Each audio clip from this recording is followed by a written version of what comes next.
scars the soul. The halls of the University of Dayton Fieldhouse echoed with the voice of Martin Luther King Jr.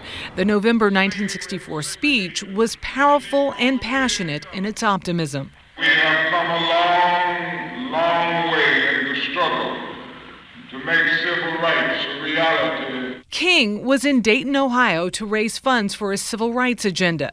Ted Clark was 28 at the time and was one of the few whites in attendance. He remembers exactly where he sat. I have to admit there was a little apprehension. During the 1960s, Dayton, like so many other American cities, was caught up in the struggle for racial and economic equality. Where do we see it? We see it in housing. I imagine you have a little less problem here in Dayton. Plenty of it. Could just feel the electricity in this place.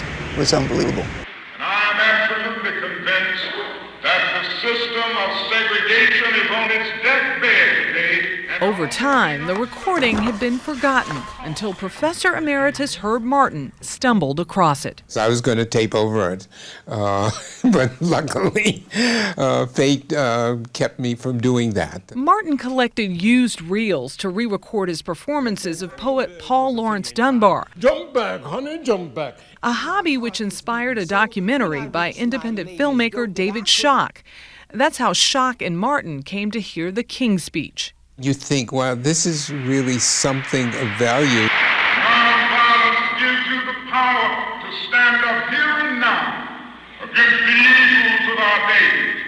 45 years later, Dayton has changed, but Clark believes there is still progress to be made. Friends of mine, they have a racial attitude. They really do. Yes, it's out there. Segregation is still with us. And if democracy is to live, segregation must die. To further that goal, Martin has donated the tape to the university archives. We've seen the system of racial segregation crumble. Giving a piece of newly discovered history a second chance to be heard. Michelle Miller, CBS News, New York.